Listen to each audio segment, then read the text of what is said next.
Hello everyone, ఈ రోజు మీ అందరి కోసం ఒక ఇన్స్పిరేషనల్ పర్సన్ ని తీసుకొచ్చేసాను. మన గుంటూరులో ఆ పర్సన్ గురించి తెలియని వాళ్ళు అయితే ఉండరు. ఒకప్పుడు ఏసీ టెక్నీషియన్ గా ఉన్న పర్సన్ ఈ రోజు మనకి బిలియనర్ గా ఎలా అయ్యారు? ఇతను చాలా ఇయర్స్ నుంచి అయితే ఉన్నారు, చాలా స్ట్రగుల్స్ ఫేస్ చేశారు. అతను ఉన్న బ్యాక్గ్రౌండ్, బయోగ్రఫీ, కష్టం, హార్డ్ వర్క్ సక్సెస్ ని ఈ రోజు ఒక స్థాయిలో నిలబెట్టింది. మనకి గుంటూరు పొన్నూరు రోడ్ అనగానే మనకు ముందుగా గుర్తుకొచ్చే పేరు జిలానీ ఖాన్ గారు. జిలానీ ఖాన్ అంటేనే గుంటూరు పొన్నూరు రోడ్ అంటారు. ఈ ఏరియాలో వాళ్ళు చేసిన వెంచర్స్ ఇంకా ఎవరు చేసి ఉండరు. ఈ రోజు వందల మందికి అతను ఒక ఉపాధి అయితే కల్పించారు. అలాంటి జిలానీ ఖాన్ గారు మనకి అపాయింట్మెంట్ ఇచ్చి ఈ రోజు ఇంటర్వ్యూ చేస్తున్నాం.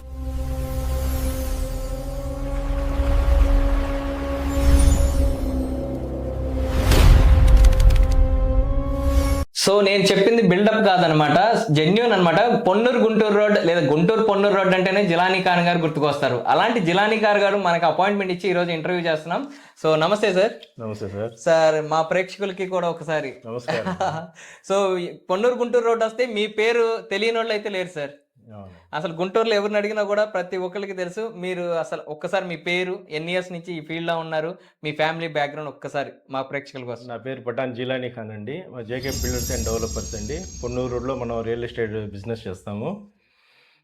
మనం ఈ ఫీల్డ్లో కనీసం 12 ఇయర్స్ 13 నుండి 12 ఇయర్స్ దాకా నుంచి ఉన్నాము. ఏదైనా సక్సెస్ఫుల్గా రన్ చేసుకుంటూ వెళ్తున్నాము. ముందు నుంచి కష్టపడే తత్వం ఉంది. ఏం చదువుకున్నారు సార్ అసలు? నేను ఇంటర్ దాకా చదివానండి. ఎక్కడండి? గుంటూరేనా? గుంటూరు అండి. స్కూల్ హిందూ హై స్కూల్లో చదివానండి. ఇంటర్మీడియట్ వచ్చేసి మన ఆంధ్ర ముస్లిం కాలేజ్లో చేసాము. మీ ఫ్యామిలీ బ్యాక్గ్రౌండ్ సార్? మా నాన్నగారు, మా అమ్మగారు, అంటే మా నాన్నగారు రీసెంట్గా ఎక్స్పైర్ అయ్యారండి. మా అన్నయ్య, మా ఇద్దరు సిస్టర్స్ ఉన్నారండి. అయితే చాలా స్ట్రగుల్స్ ఫేస్ చేసి స్ట్రగుల్స్ ఫేస్ చేసి వచ్చామండి. చాలా అంటే చాలా స్ట్రగుల్స్ ఫేస్ చేసాం. మేము విన్నాం సార్, మీరు ఒక ఏసీ టెక్నీషియన్ గా మీ కెరియర్ స్టార్ట్ అయ్యి ఈ రోజు ఒక బిలియనియర్ గా మంచి ఇన్స్పిరేషన్ అనమాట. ఇప్పుడున్న యువత అయితే చాలా తప్పుదోవ పడుతున్నారు. అలాంటి వాళ్ళకి మీరు ఇచ్చే సందేశం కానీ అసలు మీ జర్నీ ఎలా స్టార్ట్ అయింది ఒకసారి చెప్పండి సార్. అంటే ఏసీ టెక్నీషియన్ అనేది నిజమేనా సార్? 100% అండి. నేను స్టార్టింగ్ ఏసీ టెక్నీషియన్ గా ఒక 5 ఇయర్స్ చేశానండి. ఓకే. దాని తర్వాత అది కూడా బిజినెస్ సరిగ్గా లేకపోతే రియల్ ఎస్టేట్ చేద్దామని స్టార్టింగ్ నేను మీడియేషన్ చేశానండి. మీడియేషన్ కాడ నుంచి ప్లాట్లు ఇప్పియటము చేసుకుంటా మెల్లమెల్లిగా ఇంచుమించుగా ఎదుగుతా వచ్చాము. ఎన్ని ఇయర్స్ చేశారు సార్ అలా రియల్టర్ గా? ఎన్ని ఇయర్స్? నేను రియల్టర్ గా వచ్చేసి ఒక 6-7 ఇయర్స్ చేశాను సార్. ఓకే. 6-7 ఇయర్స్. ఎలాంటి స్ట్రగుల్స్ ఫేస్ చేశారు సార్ ఈ జర్నీలో? అంటే రియల్టర్స్ అంటే చాలా మంది ఓనర్స్ దగ్గరికి వెళ్తారు, చాలా ప్రాబ్లమ్స్ ఉంటాయండి. ఈజీ అనుకుంటారు రియల్ ఎస్టేట్ చేసేది బాగా సంపాదించారని. అదంతా ట్రాష్ అండి. దీనికి చాలా కష్టపడాలి. ప్రతి కస్టమర్కి ఒక ప్లాట్ కొని పెట్టాలంటే అది ఏంది వేలల్లో కాదు, లక్షల్లో ఉండిద్ది. అట్లాంటి వాళ్ళకి మొత్తం వివరించి చెప్పి భూమి కొంటే ఎట్లా ఉండిద్ది, లాభం ఏంటి అనేది మొత్తం అన్ని ఎక్స్ప్లెనేషన్ చేసి ఆయనకి కొనేదాకా 100 సార్లు కాదు 200 సార్లు అయినా తిరిగి అందరూ ఏమనుకుంటారు, ఏదో మాట చెప్పాడు అయిపోయిందిలే వచ్చేస్తాయి అనుకుంటారు. ఏం రాదు, చాలా స్ట్రగుల్ ఉండిద్దండి. స్ట్రగుల్ అనేది ఏది మనకి ఈజీగా రాదు. ఓకే. ఏదైనా కష్టపడితేనే వచ్చింది. ఓకే. మీరు కూడా గ్రౌండ్ లెవెల్ నుంచి ఈ రోజు మంచి వెంచర్లు వేసే స్థాయికి వెలిగారు. ఎన్ని వెంచర్స్ మీరు సార్ ఇప్పుడు ఎన్నో వెంచర్ లో ఉన్నారు? ప్రెసెంట్ అయితే మేము 10th వెంచర్ వేసామండి. ఓకే. అంటే స్టార్టింగ్ మేము ఒక 1/2 ఎకరం నుంచి స్టార్ట్ చేసాం ఫస్ట్. ఓకే. తర్వాత 1 ఎకరం అట్లా కొద్ది పెంచుకుంటా వెళ్ళామండి. ఓకే. ఓకే. దేవుడి దయ వల్ల పర్వాలేదు. మనం కూడా ఏంటంటే మధ్య తరగతి వాళ్ళకి అందుబాటులో ఉండేటట్టు ప్రతి ప్లాట్ మనం ఇవ్వాలి. మధ్య తరగతి వాడు ప్రతి ఒక్కడు ప్లాట్ కొనుక్కోవాలి అనే ఉద్దేశంతో మనం ఇచ్చే రేట్లు కూడా మన గుంటూరు టౌన్లో ఉండవు. చాలా రీజనబుల్గా అందరికి అందుబాటులో ఉంటాయండి. అవును. ఇప్పుడు మీకు ఎలా వచ్చింది సార్ ఈ బ్రాండ్ అనేది? అసలు గుంటూరు పొన్నూరు రోడ్ అంటే జిలానీ ఖాన్ గారు అంటున్నారు. అసలు ఈ బ్రాండ్ ఎలా క్రియేట్ చేశారు? క్రియేట్ అనేది ఏం లేదండి, మన మంచితనమే. మన మంచితనంతో మనకు ఇప్పుడు మన కస్టమర్ని రిసీవ్ చేసుకోవడం కానివ్వండి, ఆయనకు చెప్పే విధానం కానివ్వండి, మన డాక్యుమెంటేషన్ కానివ్వండి, ఏదైనా మన దగ్గర ప్లాట్ కొన్నాడంటే 100 సంవత్సరాల తర్వాత కూడా ఆయనకి ఇబ్బంది ఉండదు. ప్రతి డాక్యుమెంటేషన్ లీగల్ ఉండిద్ది. 100% లీగల్ తీసుకుంటాం. లీగల్ లేకుండా అసలు ఏ ప్లాట్ కూడా అమ్మము. మన దగ్గర తీసుకున్నాడు ఇప్పుడు 10 సంవత్సరాల ముందు అమ్మిన ప్లాట్ ఆయన ఇప్పుడు వచ్చినా ఆయనకి తీసుకెళ్ళి కొలతలు కొలిపించి ఏమైనా హద్దులు ఏమైనా పోయి ఉంటే హద్దురాళ్ళు కూడా వేపిస్తాం మేము. ప్రజెంట్ మన సర్వీస్ ఉండిద్దండి, ఎనీ టైం సర్వీస్ ఉండిద్ది మన దగ్గర. ఇప్పుడు కాదు, ఒక 20 సంవత్సరాల తర్వాత వచ్చినా మేము ఉంటే కనుక 100% సర్వీస్ ఇస్తాం. అప్పుడు కూడా ఏదైనా లిటిగేషన్ ఏమైనా ప్రాబ్లం వచ్చినా లీగల్ గా 100% క్లియర్ చేసి ఇస్తాం. ఇన్ కేసు ఏమైనా ప్రాబ్లం వచ్చింది, ఆ ప్లాట్ లేదంటే ఆ పేమెంట్ కూడా రిటర్న్ చేస్తాం. ఆ హామీ ఇస్తాం మేము కస్టమర్ ఎప్పటికైనా. ఓకే. ఇప్పుడు సామాన్యులు ఇప్పుడున్న రోజుల్లో ఎక్కడికైనా వెళ్ళి స్థలం తీసుకోవాలంటే లీగల్ గా చాలా ఇబ్బంది పడుతున్నారు. వాళ్ళకి ఎలా సార్, వాళ్ళని ఎలాంటి గైడ్ లైన్స్ తీసుకోమంటారు? మీరు ఇచ్చే సలహా? ఎందుకంటే మీరు చాలా ప్రాపర్టీస్ అమ్మున్నారు. అవునండి. 100% మీరు రెవెన్యూ రికార్డులు చెక్ చేసుకోవాలి. ప్లస్ రిజిస్టర్ ఆఫీస్‌లో ఈసీ చెక్ చేసుకోవాలి. మొత్తం చెక్ చేసుకొని తీసుకోవాలి. ఏదైనా లాయర్ ఒపీనియన్ లేనిది ప్లాట్ ఎవరు కొనకూడదండి. ఓకే. అస్సలు కొనకూడదు. హ్మ్. ఏది పోతే ఎంత తీసుకుంటాడు లాయర్ 3000 4000 తీసుకుంటాడు. చాలామంది ఎందుకులే ఆ డబ్బులు వేస్ట్ అని లాయర్ దగ్గరికి వెళ్ళరు. లీగల్ వెళ్ళరు. 100% ఎవరు ప్లాట్ కొనాలన్నా లాయర్ దగ్గర వెళ్ళి లీగల్ చూసుకొని మొత్తం పర్ఫెక్ట్‌గా ఉంటేనే కొనుక్కోవాలి. లేకపోతే ఇంకో ప్లాట్‌కి వెళ్ళిపోవడమే. ఓకే. అంతే. ఇప్పుడు approval plot, non approval plot ఇలా వస్తున్నాయి కదా సార్. హ్మ్. సో ఏది సజెస్ట్ చేస్తారు? అంటే కొంతమంది భయాందోళనగా ఉన్నారు. అంటే అప్రూవల్ ఉంటేనే తీసుకోవాలా? లేదంటే లేదని కొంతమందిని భయపెట్టడం ఇలాంటివి కూడా చేస్తున్నారు. ఎలాంటి అంటే యాజ్ ఏ రూల్ ప్రకారంగా వెళ్తే ఆ 100% అప్రూవల్ లేఅవుట్ తీసుకుంటేనే సేఫ్ సైడ్‌గా ఉంటారండి. ఓకే.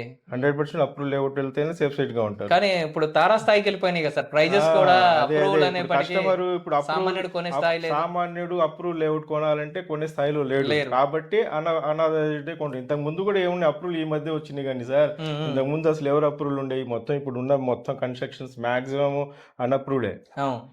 కాకపోతే సామాన్యుడు అందుబాటులో అప్రూవల్ ప్లాట్ ఉంటే కొనలేడు. అవును. ఇప్పుడు అప్రూవల్ ప్లాట్ కొనలేని వాడు ఏం చేస్తాడు? అన్‌అప్రూవ్‌లోనే వెళ్తాడు. అందుకని దాన్ని 2 బేస్ చేసుకొని డాక్యుమెంటేషన్ పర్ఫెక్ట్‌గా ఉందా? లేదా? అని మెయిన్ ఏందంటే డాక్యుమెంటేషన్ కరెక్ట్‌గా ఉండాలి. క్లియర్ టైటిల్ చూసుకోవాలి. క్లియర్ టైటిల్ ఉండాలి. క్లియర్ టైటిల్ ఉంటేనే ముందుకెళ్ళాలి. ఓకే. అది. ఇంకోటేందంటే సార్ మనం గుంటూరులో చాలా ప్లేసెస్‌లో ఈ మనం ఈ డెవలప్‌మెంట్స్ గానీ, ఈ వెంచర్స్ గానీ, సైట్ విజిట్స్ గానీ చేస్తా ఉంటాము. సో మేము చూసిన అంచనా ప్రకారం మాకు తెలిసి చాలా తక్కువ ప్రైస్ ఇచ్చే లిస్ట్‌లో కూడా మీ పేరుంది. 100% అండి. సో ఈ పొన్నూరు మీరిచ్చే రోడ్‌లో ప్రైస్‌లో మన అసలు పొన్నూరు రోడే అని కాదు. మన అమరావతి రోడ్ గానియండి, ఇటు ఆర్టీసీ కాలనీ వైపు గానియండి, ఎటువైపైనా మన పొన్నూరు రోడ్‌లో మనం ఇచ్చేంత రీజనబుల్ ప్రైస్ ఎవరివ్వరు. ఓకే. అది. హ్మ్. ఎలా సార్ ఇప్పుడు మిమ్మల్ని కాంటాక్ట్ చేయాలంటే ఎలా స్పెషల్‌గా మీ డైరెక్ట్‌గా ఆఫీస్ అడ్రెస్‌కి వచ్చేయచ్చా? లేదా డైరెక్ట్‌గా మాకు కాంటాక్ట్ అవ్వాలి. మా ఆఫీస్ అడ్రస్‌కి వచ్చేయొచ్చు. ఇంకో విషయం ఏందంటే నేనొక్కడిదే ఏం కాదు. మన టీమ్ ఉంది. మా టీమ్ స్పిరిట్ అదే మొత్తం. చూసాం సార్. మేము ఏందంటే సార్ మీరు ఒక్కళ్ళుగా స్టార్ట్ అయిన జర్నీ, అదే మన మీరు టీమ్ ఉంది. సింగిల్‌గా స్టార్ట్ చేసిన జర్నీ ఈరోజు వందల మంది పైగా మీ దగ్గర ఎంప్లాయ్‌మెంట్ కూడా ఇచ్చారు మీరు. ఇచ్చాము. కాకపోతే మా టీమ్ వర్క్ ఉండిద్ది. 100% టీమ్ వర్క్ మీదే మనం ముందుకెళ్తాం. ఓకే. మీ సక్సెస్‌లో వాళ్ళు కూడా ఒక ఫ్యామిలీ మెంబర్స్ లాగా. ఫ్యామిలీ మెంబర్స్ ఏంది 100% ఫ్యామిలీ మెంబర్సే. ఓకే. ఓకే. 30 ఇయర్స్ నుంచి కలిసే ఉన్నామండి. ఇద్దరం ఫస్ట్ స్టార్టింగ్ ఏసీ మెకానిక్ నుంచి జర్నీ స్టార్ట్ చేసాం. ఇప్పుడు ఈ స్థాయి దాకా ఎదిగాము అంటే మా ఫ్రెండ్ వల్ల. నేను కూడా ఒక స్థాయిలో ఉన్నాను దేవుడి దయ వల్ల. చాలా బాగుంటుందండి అనుబంధం. అన్నయ్య మాకు సొంత తమ్ముడు కంటే చాలా బాగా చూసుకుంటారు. బిజినెస్‌లో గానీ, వేరే విషయాల్లో గానీ దగ్గరుండి మాతో జర్నీలో ఉంటాడు అన్నయ్య. అది కాకుండా అన్నయ్య ఎప్పుడైతే ఈ జర్నీ స్టార్ట్ చేశారో అప్పటి నుంచి నేను కూడా అన్నయ్యతోనే ఉన్నానండి. ముందు కూడా ఉంటాను. మీ ఫ్యామిలీ పరంగా అంటే చాలా స్ట్రగుల్స్ ఫేస్ చేసి ఉంటారు ఈ జర్నీలో. అవును సార్. అంటే ఒక్కోసారి తినుంటారు, తినకపోయి ఉంటారు. ఇలాంటి రోజులు కూడా ఉన్నాయా మీకు? ఎందుకు లేవు అంటే సార్? చాలా మీరు బిలీనియర్ ఉన్నాయి. కదా సార్. లీనియర్ అట్లా ఏం లేదండి. మేము అందరితో సామాన్య మనుషులు ఎట్లా ఉంటారో అందరితో అట్లాగే ఉంటాం. మా దగ్గర డబ్బులు వచ్చి ఇప్పుడు ఇంతకుముందు లేవు. ఇప్పుడు వచ్చి నీ తర్వాత ఉంటే లేవో తెలియదు. అవును. అంతే కదా. ఎవడు ఎప్పుడు ఎట్లా ఉంటాడో మనకు తెలియదు. కాబట్టి అందరితో కలిసిమెలిసి ఉంటాం మేము. ఓకే. మన సక్సెస్ రీజన్ కూడా ఏంటంటే అందరితో కలిసిమెలిసి ఉంటాం. మనది ఏదో ఉందని చూపించుకోవడం, లేదని చేయడం అనేది ఏమి ఉండదు మన దగ్గర. మీలాంటి వాళ్ళని చూసి లేదా నార్మల్ గా బయట ఈజీ పని ఏముందిరా అంటే రియల్ ఎస్టేట్ అని Real estate చెప్పేసి. అంటున్నారు. ప్రతి సో ఒక్కరు అలా real estate. చాలా మంది యువత గాని లేదంటే పెద్దవాళ్ళు గాని ఖాళీగా ఉండడం ఎందుకురా, మనం వెళ్తే ఇలా డబ్బులు వస్తాయి కదా, ఈజీగా వచ్చేస్తాయి కదా అన్నారు. సో ఈ స్ట్రగుల్స్ చాలా ఈ మందికి struggles తెలియట్లేదు. అతను వచ్చి ఫీల్డ్ లో దిగి ఒక ఒక సబ్జెక్ట్ చేస్తే తెలిసిద్దండి. అలాంటి వాళ్ళకి ఈజీ మీరేం మనీ చెబుతారు సార్? లేకపోతే హార్డ్ మనీ అనేది. అలాంటి వాళ్ళకి మీరు వాళ్ళకి ఎలాంటి ఫేస్ చేయొచ్చు అని చెబుతారు? అంటే వాళ్ళకి తెలియకుండా చాలా మంది వచ్చేస్తున్నారు. కొంతమంది ఎట్లా ఉన్నారంటే అండి, ఎవరైనా ఒక పార్టీ దొరికారనుకోండి, తీసుకొచ్చి వాడిని మార్జిన్స్ పెట్టుకొని పాపం కస్టమర్ని చాలా ఇచ్చేస్తున్నారు. అట్లా లేకుండా రియల్గా చేసేవాళ్ళు అయితే సక్సెస్ అవుతారండి. ఇవన్నీ మార్జిన్స్ పెట్టుకొని ఇవన్నీ చేసేవాళ్ళు కొన్ని రోజులే ఉంటారు వాళ్ళు. ఉమ్. ఇప్పుడు ఏంటంటే సార్ మనం గుంటూరు గురించి మాట్లాడుకుంటే మన గుంటూరులో అసలు గ్రోత్ లేదు, రియల్ ఎస్టేట్ అవ్వట్లేదు, ఎక్కడ చూసినా చాలా డల్ గా ఉంది. ఇలాంటి మాటలు మేమే కాదు సార్, మీరు కూడా వినే ఉంటారు. 100% అసలు ఇవన్నీ మనకి నిజమేనా సార్, కల్పితాలు అంటారా? అంటే కల్పితాలు కూడా ఉన్నాయి. కొంతవరకు కొంచెం మార్కెట్ మిడిలిష్గా నడుస్తుంది. కాకపోతే ఓవరాల్గా మన టీడీపీ గవర్నమెంట్ వచ్చిన కాడ నుంచి బాగానే ఉంది బిజినెస్. మన రాజధాని కూడా బాగా డెవలప్ అవుతుంది. ఉమ్, చాలా పర్వాలేదు. చాలా ఎక్సలెంట్గా ఉంది. కొంతమందికి బిజినెస్ తక్కువ ఉంటే తక్కువ ఉందని చెప్పుకుంటారేమో కానీ ఓవరాల్గా బాగానే ఉంది. అంటే రానున్న రోజుల్లో భవిష్యత్తులో ఎలా ఉండొచ్చు భవిష్యత్తులో మనకి? ఇంకా ఎక్సలెంట్గా ఉండిద్దండి. చాలా బాగుండిద్ది. ఉమ్. అంటే ఎవరన్నా ఇలా రియల్టర్ గా కానీ లేదంటే వెంచర్స్ చేసేవాళ్ళు కొంతమంది ఉమ్. జాబ్స్ కూడా కెరియర్స్ పక్కన పెట్టేసి వెంచర్స్ చేయడం, తర్వాత వాళ్ళ స్ట్రగుల్స్ చూడడం మేము చాలా చూస్తున్నాం సార్. అవునవునండి. సో ఇప్పుడు అలాంటి వాళ్ళకి చేతులు కాల్చుకోవద్దని ఏమైనా చెబుతారా? అంతేగా ఇప్పుడు ఇప్పుడు ఎవరో చేస్తున్నారు వెళ్ళి ఎక్స్పీరియన్స్ లేకుండా మనం ఏం లేకుండా వెళ్ళి మనం ఓ నలుగురు కలిసి ఏం చేసి చాలా మంది చేతులు కాల్చుకున్నారు.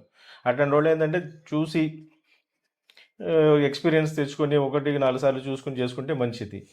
అవును సార్. ఎవరో చేస్తున్నాడు మేము కూడా చేసేయాలి అనే ఉద్దేశంతో వెళ్ళి చేతులు కాల్చుకుని రైతుల్ని ఇబ్బంది పెట్టి అవును. ఇవన్నీ చాలా ఉన్నాయండి. రైతుల్ని ఇప్పుడు ఒక ఏముంది వాడి దగ్గర ఎంతో కొంత ఉందని 1/4 ఎంతో 10% కట్టేసి వెంచర్ చేస్తున్నారు. తర్వాత వాడు అమ్మలేకపోతే ఆ రైతుని కష్టపెట్టడం తప్ప ఏం లేదు. ఓకే. ఉమ్. అలాగే ఎవరైనా సామాన్యులు వచ్చి అక్కడ నిలబడితే మీ దగ్గరికి నేను చాలా సార్లు వచ్చాను. అవునవును. అయితే సామాన్యులు వచ్చి నుంచినా కూడా వచ్చి కూర్చోండి అని వెల్కమ్ చెబుతారు మీరు. అంతేగా అసలు సార్, ఈ అంతేగా రోజుకి సార్. కూడా ఎవరు వచ్చినా కూడా హ్యాపీగా రిసీవ్ చేసుకుంటారు. అంతేగా సార్, అదేగా కొంతమంది సార్ ఏంటంటే ఇప్పుడు. ఓనర్స్ ని కలవాలంటే 4-5 స్టేజ్లు దాటి అప్పుడు అపాయింట్మెంట్ దొరుకుతుంది. కానీ మీరు ఈజీగా అపాయింట్మెంట్ మా దగ్గర ఇచ్చేస్తారు. డైరెక్ట్ వచ్చేయచ్చు ఎవరైనా, మధ్యలో ఎవరు ఆపేది ఉండదు, పర్మిషన్ కూడా తీసుకునే అవసరం లేదు, డైరెక్ట్ వచ్చేయచ్చు. సార్ ఇంకా మీరు ఫైనల్ గా కొన్ని మాకు చెప్పాల్సి వస్తుంది. అవి ఏంటంటే మీరు ఇప్పటివరకు చాలా వెంచర్స్ లోనే చేసేసారు. అవును సార్. నెక్స్ట్ అసలు మీ డ్రీమ్ ప్రాజెక్ట్ ఏంటి సార్? అసలు ఏం చేయాలనుకుంటున్నారు మీరు ఫైనల్ గా? అంటే చాలా చూసేసారు అంటే కాబట్టి. మా డ్రీమ్ ప్రాజెక్ట్ అయితే అప్రూవల్ వెంచర్స్కి వెళ్ళాలండి. పెద్ద పెద్ద పెద్ద వెంచర్స్ వెళ్ళాలని, ఇంకేంటంటే విల్లాస్ కట్టాలని ఉంది మనకి. ఓకే. మన డ్రీమ్ ప్రాజెక్ట్ ఏంటంటే విల్లాస్. 1 టౌన్లో విల్లాస్ లేవు, ఉమ్, ఉమ్. మనం స్టార్ట్ చేద్దామని ఆలోచన ఉంది. ఓకే. అంటే జిలానీ ఖాన్ గారు అంటేనే పొన్నూరు గుంటూరు రోడ్. ఉమ్. సో ఈ ఏరియాని దాటి వెళ్తారా మళ్ళీ, లేకపోతే ఈ ఏరియాలోనే ఇంకా మళ్ళీ లేదు మీరు- సార్, ఈ ఏరియాలో చాలా బిజినెస్ ఉందండి. మనం ఇక్కడే ఎక్కడో- శాసిస్తారు మళ్ళీ ఇంకా. ఎక్కడో మనం పరిగెత్తి పాలు తాగే కన్నా నుంచొని నీళ్లు తాగడం బెస్ట్ అండి. ఓకే. ఎందుకంటే మన ఏరియాలోనే చేసుకుంటే చాలా ఉంది బిజినెస్, మన ఈ ఏరియా చాలు. సో ఇప్పుడు మీ ట్రెండింగ్ లో ఉన్న మీ వెంచర్స్ ఎక్కడెక్కడ ఉన్నాయి సార్ ఇప్పుడు ప్రజెంట్? ఇప్పుడు ప్రెసెంట్ ఇక్కడ మన పొన్నూరు రోడ్లోనే ఉంది కదండి, మన బి కన్వెన్షన్ ఎదురు ఒక వెంచర్ ఉంది, ఓకే. మన సాయిబాబా ట్రస్ట్ దగ్గర ఒకటి ఉంది. ఓకే. అదే ప్రెసెంట్ ఈ 2 నడుస్తున్నాయి. ఇంకో విషయం ఏంటంటే నేను ఈ ఫీల్డ్ లో రావడానికి ఇన్స్పిరేషన్ మా మామగారండి. ఓకే. నాకు పిల్లనిచ్చిన మామగారు బిస్మిల్లా సుబాని గారు. ఓకే. ఆయన ఇన్స్పిరేషన్ తోనే నేను రియల్ ఎస్టేట్ లోకి వచ్చాను. ఆయనే నాకు రియల్ ఎస్టేట్ లో తీసుకొచ్చారు. అసలు రియల్ ఎస్టేట్ అనేది ఏంది, వాట్ ఈజ్ వాట్ అనేది మొత్తం ఆయనే నాకు చెప్పింది. ఓకే. అంటే పెళ్లి తర్వాతే మీరు రియల్టర్ గా ఎదిగారు? పెళ్లి Before తర్వాత- ముందా? లేదు సార్, పెళ్లి తర్వాత. పెళ్లి తర్వాత. పెళ్లి మా మామయ్య గారు కూడా రియల్ ఎస్టేట్ చేసేవాళ్ళు. ఉమ్. తర్వాత ఆయన కొంచెం రియల్ ఎస్టేట్ ఆపి బి కన్వెన్షన్ ఒకటి, బిఎస్ కళ్యాణ మండపం ఒకటి ఉమ్, ఇది ఉమ్. చేశారు. ఎలా సార్ మీరు ఫస్ట్ మీ మనీ ఎంత ఎర్న్ చేశారు రియల్టర్ గా? ఎంత ఏమైనా ఐడియా ఉంది, గుర్తుందా? ఎంత నేను తీసుకున్నారు? realtor గా ఎంత సార్, ఎన్ని ఇయర్స్ బ్యాక్ అది? మేముంది బ్యాంక్ ఇల్లు ఉంటే తాకట్టు పెట్టి 1 లక్ష రూపాయలు తీసుకుని దిగామండి. ఓకే. దాంతో జర్నీ స్టార్ట్ చేసాం. 1 lakh rupees తో జర్నీ స్టార్ట్ చేసాము. సో ఇన్ని ఇయర్స్ ఈ కెరియర్ లో మీ ఫ్యామిలీకి కానీ వైఫ్ కి కానీ ఏదైనా చిన్న గిఫ్ట్ లేదా ఏదన్నా మర్చిపోలేని మెమరీ ఏమైనా ఇచ్చారా? అంటే రియల్టర్ అంటే చాలా మనీ ఉంటాయి కదా సార్. మనీ చాలా ఏముంటాయి సార్. రియల్టర్ అంటే ఇప్పుడు మనం ఒక 1 ఎకరం తీసుకున్నాం అనుకోండి, మొత్తం డబ్బులు మాకు రావుగా. అవును. రైతుకి పోతే మన గజానికి వస్తే ఒక 400-500 మాక్సిమం మార్జిన్ మాది. హై మార్జిన్ అయితే మేము ఈ స్థాయికి వచ్చేవాళ్ళం కాదు. ఇప్పుడు కొంతమంది ఉంటారు, లేని వాళ్ళు ఉన్నారు. మా దగ్గర 50 గజాల నుంచి 500 గజాల దాకా ప్లాట్ అయినా దొరికిద్ది. 50 గజాల వాళ్ళకు కూడా ప్లాట్ ఉండిద్ది, 500 గజాల వాళ్ళకు కూడా ఉండిద్ది. ఓకే. అది మాత్రం చెప్పట్లేదు సార్. మీరు గిఫ్ట్ ఏమి ఇచ్చారు? ఏది gift మీరంటే ఆ? మీకు వచ్చిన ఇప్పుడు నేను కొంచెం ఎర్నింగ్స్ చేసుకున్నా అంటే నేను మా వైఫ్ కో ఇంట్లో కిడ్స్ కో ఇలాంటివి ఇస్తాం కదా. అయ్యి సో అలా అది మీరు ఎలాంటి సహజమే సార్, ఏదో ఒకటి గుర్తుందా? గిఫ్ట్ ఇస్తా ఉంటాం. ఎందుకు ఇవ్వము? ప్రతి ఇయర్ ఏదో ఒకటి గిఫ్ట్ ఇస్తా ఉంటాం. ఓకే, ఇవ్వకుండా సూపర్ ఎట్లా సార్. ఉంటాం? మీలాంటి వాళ్ళు మాలాంటి యువతకి ఇప్పుడు వచ్చే నెక్స్ట్ జనరేషన్ కూడా మంచి inspiration sir. Thank you so much మీ తప్పకుండా వాల్యుబుల్ సార్. టైం ఇప్పుడు ఇంకో ఇచ్చినందుకు. విషయం ఏంటంటే పెద్ద పెద్ద మేధావులు చెప్తా ఉంటారు, మీరు ప్రపంచంలో ఏమైనా దేనిని నమ్మండి, భూమిని నమ్మండి. భూమిని నమ్మితే మిమ్మల్ని మోసం చేయదు. మోసం చేసేవాళ్ళు కదా. భూమిని ఎందుకు నమ్మాలంటే భూమి మీద జనాభా పెరిగిద్ది కానీ భూమి పెరగదు. జనాభా పెరిగినప్పుడు భూమికి ఒత్తిడి పెరిగిద్ది, ఒత్తిడి పెరిగితే రేట్ పెరిగిద్ది. అందువల్ల ఏంటంటే భూమి మీద పెట్టుబడి 100% పెట్టుకున్న వాళ్ళు ఎప్పటికైనా లాస్ అవ్వరు.